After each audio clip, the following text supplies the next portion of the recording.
Hi, I am Pallavi. Welcome to Shikshapedia. आज मैं आपको पढ़ाने जा रही हूँ chemistry class 10th chapter number 1 chemical reaction and equation. इसका लेक्चर आपका 7 है। चलिए इससे पहले कुछ डिफरेंट हो जाए, इसे देखिए। किसी का सरल स्वभाव उसकी कमजोरी नहीं होता है। ये क्या बोल रहा है कि किसी का सरल स्वभाव उसकी कमजोरी नहीं होता है। संसार में पानी से सरल कुछ भी नहीं होता है। अगर हम संसार में अगर हम पानी की बात करें तो पानी से सरल कुछ भी नहीं होता है, किंतु उसका बहाव बड़ी से बड़ी चट्टान के भी टुकड़े कर देता है। अगर हम किसी के सरल स्वभाव की बात करते हैं तो हम ये क्या बोल रहा है कि किसी का सरल स्वभाव उसकी कमजोरी नहीं होता है। ठीक है, संसार में पानी से सरल कुछ भी नहीं होता है। अगर हम संसार की बात करें तो पानी से सरल कुछ भी नहीं होता है, किंतु उसका बहाव बड़ी से बड़ी चट्टानों को भी मतलब उसके टुकड़े कर देता है। अगर हम पानी के बहाव की बात करें तो वो क्या करता है, बड़ी से बड़ी जो चट्टानें होती हैं उनको भी बहाकर अपने साथ ले जाता है। इसीलिए आपको हमेशा प्रयासरत रहना चाहिए और अपनी पढ़ाई पर ध्यान देना चाहिए। इसको देखिए, ये केमिस्ट्री की क्लास में मैंने आपको लेक्चर 6 करा दिए हैं। 6 लेक्चर में मैंने आपको रासायनिक अभिक्रिया केमिकल रिएक्शन के बारे में बताया था, जिसमें मैंने आपको फिजिकल चेंजेस और केमिकल चेंजेस के बारे में बताया था, भौतिक और रासायनिक परिवर्तन। जिसमें मैंने रासायनिक समीकरण के बारे में भी आपको बताया था कि जो अभिक्रिया होती है उसको हम प्रतीक चिन्हों के द्वारा लिखते हैं। जो प्रतीक चिन्ह होते हैं वो आपके रासायनिक समीकरण होते हैं। अब जो रासायनिक अभिक्रियाएं होती हैं वो कितने प्रकार की होती हैं उसके बारे में हम यहाँ देख सकते हैं।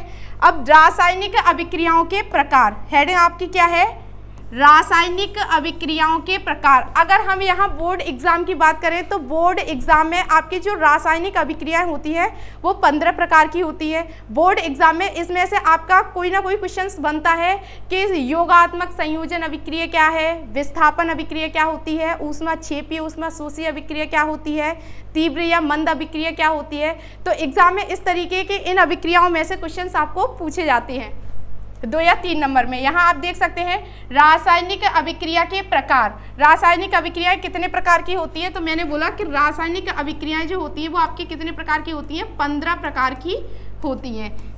यहाँ आप देख सकते हैं आपका फर्स्ट है योगात्मक अभिक्रिया। इस योगात्मक अभिक्रिया को हम क्या बोलते हैं, संयोजन अभिक्रिया।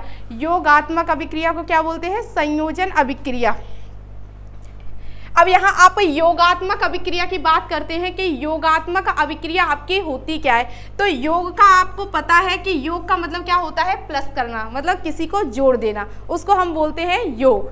ठीक है, अब यहाँ पर क्या है, हम ये कह सकते हैं कि यहाँ जो अभिकारक अणु होते हैं वो परस्पर का मतलब आपस में क्रिया करते हैं और क्रिया करने के बाद में एक उत्पाद बनाते हैं। क्या बनाते हैं, एक उत्पाद बनाते हैं, मतलब एक किसी नए पदार्थ का निर्माण करते हैं, उसको हम क्या बोलते हैं, उत्पाद। ठीक है, उत्पाद बनाने की जो क्रिया होती है उसको हम योगात्मक या संयोजन अभिक्रिया कहते हैं। यहाँ पर क्या होता है, अभिकारक अणु जो होते हैं वो क्रिया करते हैं और क्रिया करने के बाद में एक नए पदार्थ का निर्माण करते हैं, जिसको हम क्या बोलते हैं, प्रोडक्ट बोलते हैं, उत्पाद बनाते हैं, उत्पाद कहते हैं। उत्पाद बनाने की जो ये क्रिया होती है उसको हम क्या बोलते हैं, संयोजन या योगात्मक अभिक्रिया कहते हैं। अब अभिकारक अणु में क्या होता है, तो अभिकारक अणु आप ये कह सकते हैं, जो आपका ये एरो है, इस एरो के जो पीछे जो आपका लिखा हुआ होता है उसको हम बोल सकते हैं अभिकारक अणु, और एरो के जो आगे होता है उसको हम क्या बोलते हैं, प्रोडक्ट बोलते हैं, उत्पाद बोलते हैं। ठीक है, ये आपका क्या हो गया, उत्पाद। और ये क्या है, ये है आपका अभिकारक अणु।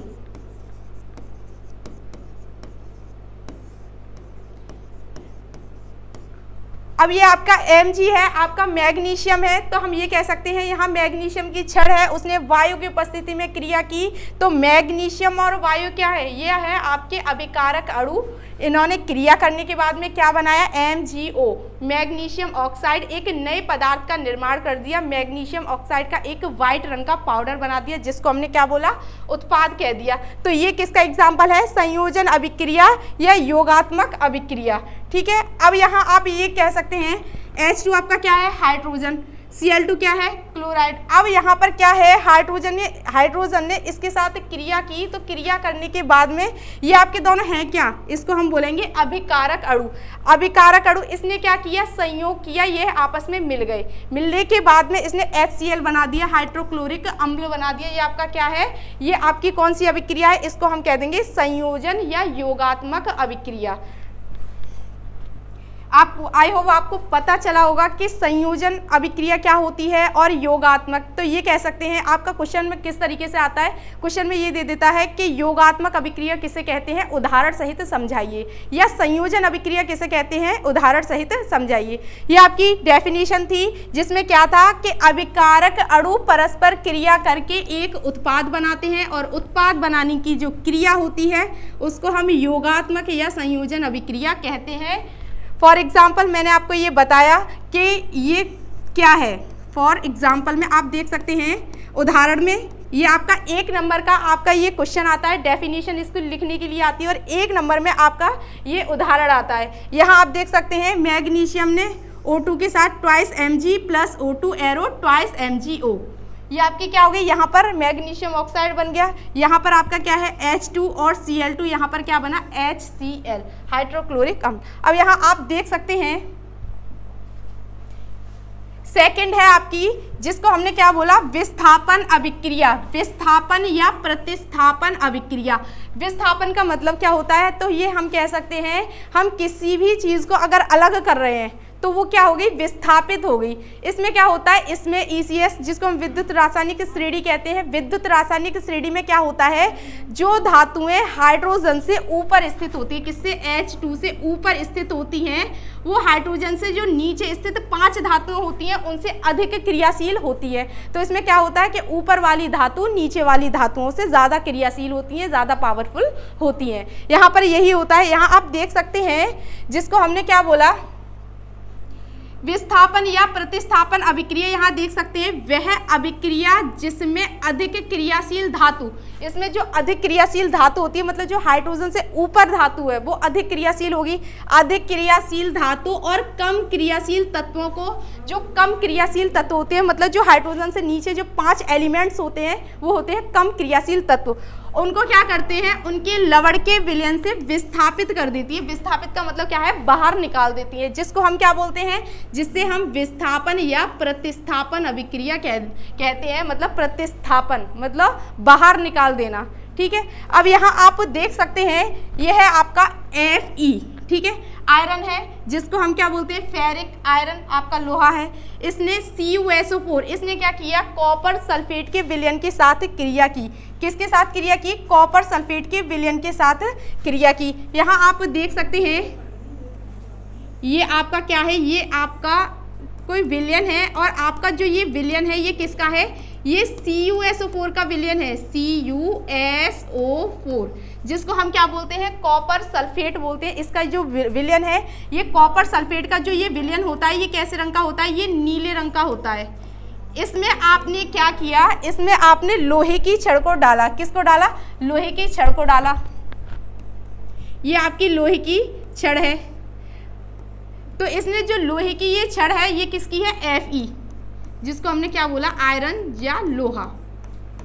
ये इसकी छड़ है। जब इसकी छड़ को इसमें डालने पर आपने क्या देखा कि इसके अगर रंग में परिवर्तन की बात की जाए तो इसका जो कलर था वो नीला था। जैसे ही आपने इसमें लोहे की कील को डाला, डालने के बाद में इसका जो कलर था वो चेंज हुआ, क्योंकि लोहा जो था उसने अपने कलर को छोड़ा, और छोड़ने के बाद में कैसा कलर बना दिया, मलिन, जिसको हम क्या कह देते हैं, हरा, हल्का हरा, जिसको हम मलिन कलर बोल सकते हैं। इस तरीके का रंग बना दिया।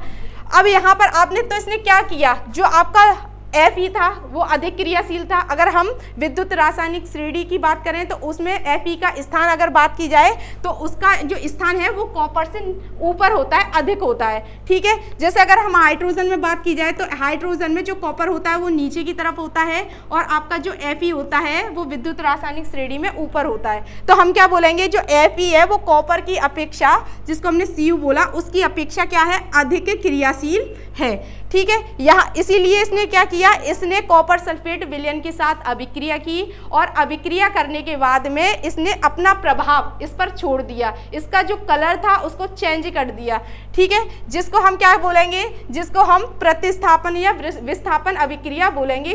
अब यहाँ आपका जैसे मैंने बोला था, वह अभिक्रिया जिसमें अधिक क्रियाशील धातु, आपका Fe अधिक क्रियाशील था, उसने क्या किया, कम क्रियाशील तत्वों को, या आपका जो कम क्रियाशील तत्व था उसको क्या किया, उसको उसके लवण के विलयन से बाहर निकाल दिया, विस्थापित कर दिया, जिसको हम क्या बोलेंगे, विस्थापन या प्रतिस्थापन अभिक्रिया कहते हैं, ठीक है। अब इसका जो एग्जाम्पल है विस्थापन और प्रतिस्थापन अभिक्रिया का एग्जाम्पल देखिए। आपका फर्स्ट एग्जाम्पल ये है आपका Fe, जिसको हमने क्या बोला, आयरन। इसने क्या किया, जो ये आपका आयरन है, इसने कॉपर सल्फेट का जो विलयन है, किसका है ये, कॉपर सल्फेट के विलयन के साथ क्रिया की। क्रिया करने के बाद में क्या किया, जो Fe था उसने क्या किया, वो कॉपर सल्फेट के साथ आ गया। यहाँ आप देख सकते हैं इसने क्या किया, कॉपर को बाहर निकाल दिया, ठीक है। इसमें जो आपका कॉपर है उसको उसने बाहर निकाल दिया और उसके स्थान पर ये स्वयं बैठ गया। यहाँ आप देख सकते हैं कॉपर सल्फेट था, इसमें से कॉपर को उसने बाहर निकाल दिया और खुद उसके स्थान पर बैठ गया। तो हम इसको क्या बोलेंगे, इसको हम बोलेंगे आयरन सल्फेट। तो ये कौन सी अभिक्रिया है, इसको हम प्रतिस्थापन या विस्थापन अभिक्रिया कहेंगे। इसको देखिए, सेकंड है आपका, जैसे कि आपका सेकंड है Zn है, जिसको हमने बोला जिंक या इसको हम बोलते हैं जस्ता या जिंक, ठीक है। इसने क्या किया, इसने कॉपर सल्फेट के साथ क्रिया की। किसके साथ क्रिया की, ये है आपका कॉपर सल्फेट, इसके साथ क्रिया की। क्रिया करने के बाद में जो जिंक था उसने क्या किया, वो कॉपर सल्फेट, इसने क्या किया, कॉपर सल्फेट में से कॉपर को क्या कर दिया, बाहर निकाल दिया और सल्फेट के साथ स्वयं बैठ गया। तो ये क्या हो गया, जिंक सल्फेट था, इसने कॉपर सल्फेट के साथ क्रिया की और क्रिया करने के बाद है विद्युत रासायनिक अगर श्रेणी में देखा जाए तो जो जिंक का स्थान होता है वो कॉपर से ऊपर है, हाइड्रोजन से ऊपर है। और यहाँ पर हम कह सकते हैं कि जो जस्ता है, जिंक है, इसने कॉपर सल्फेट विलयन के साथ क्रिया की और क्रिया करने के बाद में जिंक सल्फेट का एक विलयन बना दिया और कॉपर को बाहर निकाल दिया। तो ये अभिक्रिया क्या है, बाहर निकालना, प्रतिस्थापित करना, ठीक है। इसको हम क्या बोलेंगे, विस्थापन या प्रतिस्थापन अभिक्रिया। नेक्स्ट आप ये देख सकते हैं, थर्ड है आपकी द्विविस्थापन अभिक्रिया। द्वि का मतलब क्या होता है, दो बार। विस्थापन का मतलब क्या है, विस्थापित करना, मतलब किसी चीज को आप दो बार बाहर निकाल रहे हो तो वो क्या है, द्विविस्थापन अभिक्रिया है, ठीक है। यहाँ आप देख सकते हैं इसको, जिसको हम डबल डिस्प्लेसमेंट रिएक्शन बोलते हैं, ठीक है। अब यहाँ आप देख सकते हैं वह अभिक्रिया जिसमें आयनों का आदान प्रदान होता है, इसको हम क्या बोलते हैं, इसको हम द्विविस्थापन अभिक्रिया कहते हैं। क्या बोलते हैं, द्विविस्थापन अभिक्रिया कहते हैं या द्विविस्थापन अभिक्रिया कहलाती है। ये क्या है, वह अभिक्रिया जिसमें क्या होते हैं, जो आयन होते हैं। आयन आपके होते कितने प्रकार के, तो ये दो प्रकार के होते हैं, एक होता है पॉजिटिव और एक होता है नेगेटिव, ठीक है। तो ये क्या होते हैं, जो आयन होते हैं उनका स्थानांतरण होता है। क्या होते हैं, वो जो धनायन होते हैं वो ऋणायन की ओर जाते हैं, तो इसको हम क्या बोलते हैं, आयनों का स्थानांतरण, ठीक है। तो यह अभिक्रिया क्या होती है, द्विविस्थापन अभिक्रिया, जिसको डबल डिस्प्लेसमेंट रिएक्शन बोलते हैं। वह अभिक्रिया जिसमें आयन आपके कितने होते हैं, दो प्रकार के होते हैं, पॉजिटिव और नेगेटिव। उनका आदान प्रदान होता है, वो क्या करते हैं, आपस में आदान प्रदान करते हैं, लेते हैं और देते हैं, जिसको हम क्या बोलते हैं, द्विविस्थापन अभिक्रिया कहते हैं। यहाँ आप रिएक्शन में देख सकते हैं, आपकी जो ये रिएक्शन है द्विविस्थापन अभिक्रिया, यहाँ अगर हम रिएक्शन की बात करें, ये आपका क्या है, Na2SO4, ये आपका क्या है, सोडियम सल्फेट है, Na2SO4, ये इस तरीके से लिखा हुआ है Na2SO4, जिसको हमने क्या बोला, सोडियम सल्फेट। इसने क्या किया, इसने प्लस BaCl2, जिसको हमने क्या बोला, बेरियम क्लोराइड। सोडियम सल्फेट ने बेरियम क्लोराइड के साथ क्या की, क्रिया की। क्रिया करने के बाद में इसने क्या बनाया, इसने ट्वाइस NaCl बनाया, मतलब ये NaCl आपका नमक बना दिया, NaCl, जिसको हमने बोला सोडियम क्लोराइड, ठीक है। प्लस और इसने क्या बना दिया, BaSO4, जिसको हमने क्या बोला, BaSO4 क्या होता है, बेरियम सल्फेट। यहाँ आप देख सकते हैं Na2SO4 था, इसने BaCl2 के साथ क्रिया की, मतलब जो सोडियम सल्फेट था उसने बेरियम क्लोराइड के साथ क्रिया की, और क्रिया करने के बाद में इन्होंने क्या किया, इन्होंने आयनों का आदान प्रदान किया। क्या किया? आयनों का आदान प्रदान किया। अगर हम इसमें आयनों की बात करें कि आयनों का आदान प्रदान किस प्रकार से किया, ये आप देख सकते हैं, जो Na है और जो SO4 है, ठीक है, Na पर पॉजिटिव प्लस का चार्ज होता है और SO4 पर माइनस के 2 चार्ज होते हैं। अगर हम यहाँ बात करें तो जो Ba होता है इस पर प्लस का चार्ज होता है, और यहाँ बात करें तो इस पर माइनस का 1 चार्ज होता है। यहाँ आप देख सकते हैं, तो यहाँ आपका जो Na है इस पर प्लस का चार्ज है और इस पर किसका चार्ज है, माइनस का चार्ज है। अगर हम Ba की बात करें, जो बेरियम है इस पर पॉजिटिव जो चार्ज है वो 1 है और SO4 पर माइनस के 2 चार्ज हैं। तो ये क्या है, ये इनके आयन है। इन्होंने क्या किया, जो आयन होंगे वो एक दूसरे के साथ आदान प्रदान करेंगे। यहाँ आप देख सकते हैं ये है Na2SO4 प्लस BaCl2, इसने क्या की, क्रिया की, तो जो Na था, Na पर जो पॉजिटिव चार्ज था वो किसके साथ आ गया, वो आ गया इस Cl के साथ। यहाँ आप देख सकते हैं ट्वाइस NaCl। तो जो पॉजिटिव, जो धनायन होता है, आपको मालूम है पॉजिटिव चीज़ आगे लगाई जाती है, तो जो धनायन होगा वो आगे होगा और जो ऋणायन होगा, जो नेगेटिव होगा वो पीछे होगा। तो इसने Na ने किसके साथ क्रिया कर ली, Cl के साथ क्रिया की, ठीक है, NaCl प्लस अब आपका ये क्या है, BaSO4। और ये आपका जो Ba है इस पर पॉजिटिव चार्ज है, इसने किसके साथ क्रिया की, Ba की अगर हम बात करें तो इसने इस वाले SO4 के साथ क्या की, अभिक्रिया की। तो यहाँ पर आपका क्या बनकर आया, BaSO4। Ba आपका पॉजिटिव था इसलिए वो आगे है, SO4 आपका नेगेटिव था इसलिए वो पीछे रह।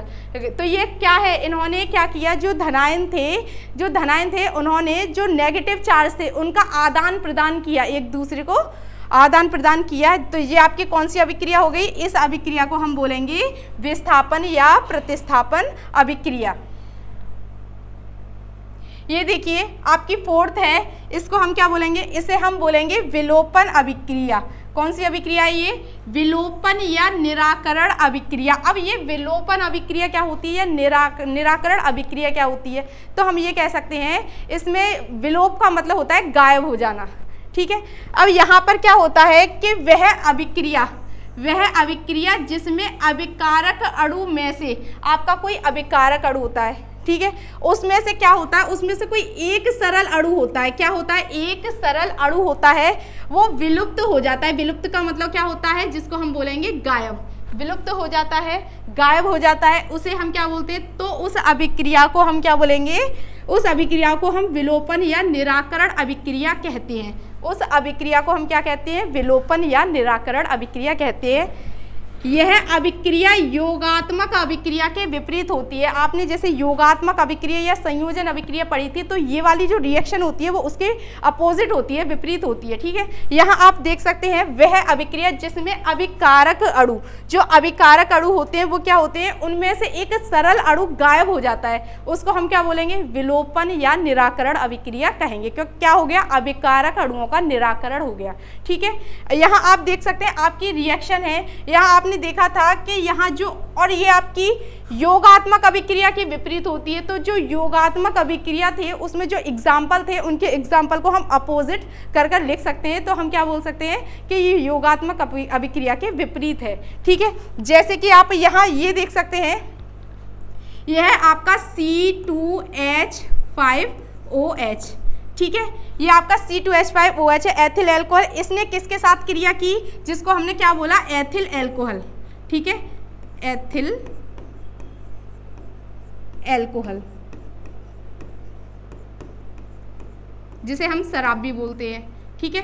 आपका जो ये एथिल एल्कोहल है, इसने किसके साथ क्रिया की, तो इसको हमने 170 डिग्री टेम्परेचर पर, जो आपका तापमान था 170 डिग्री सेंटीग्रेड था, उस पर हमने क्या किया, जिसमें हमने H2SO4 की भी मात्रा डाली, जिसको हम बोलते हैं सल्फ्यूरिक अम्ल, अम्लों का राजा, इसको भी डाला, ठीक है। एथिल एल्कोहल के साथ हमने 170 डिग्री सेंटीग्रेड पर और H2SO4 सल्फ्यूरिक अम्ल को डालने पर यहाँ आपका देखा कि ये आपका C2H4 बना और H2O बना, मतलब ये आपके 2 पार्ट्स में डिवाइड हो गया, ठीक है। तो ये अभिक्रिया आपकी क्या है, 2 भागों में बढ़ना, जैसे कि H2 आपका क्या बन गया, जल बन गया, ठीक है। C2H4 तो ये क्या बन गया, आपका एथेन बन गया, तो ये दो पार्ट्स में डिवाइड हो गया, तो ये इस तरीके से हम कह सकते हैं कि ये योगात्मक अभिक्रिया के विपरीत होती है। आपने देखा था जो योगात्मक अभिक्रिया थी उसमें दो अभिकारक अणु थे, वो उन्होंने मिल गए, संयोग करके उन्होंने एक यौगिक का निर्माण किया, जिससे आपने बोला कि ये योगात्मक या संयोजन अभिक्रिया है। अब यहाँ पर आपका इसका अपोजिट हो गया। यहाँ पर क्या था, यहाँ पर आपका जो यौगिक था वो केवल एक था, और जो जिसको हमने क्या बोला, ये आपका यौगिक क्या हो गया, ये आपका अभिकारक हो गया, अभिकारक अणु। तो यहाँ पर क्या हुआ, जो अभिकारक अणु था वो दो पार्ट्स में डिवाइड हुआ, जिसे हम कह सकते हैं यहाँ पर ये दो भागों में, और ये जो दो भाग हैं ये एक नया पदार्थ है जिसको हमने उत्पाद बोला। तो यहाँ अभिकारक अणु दो पार्ट्स में डिवाइड हुआ, जिसको हम क्या बोलेंगे, जिसको हम विलोपन या निराकरण अभिक्रिया कहते हैं।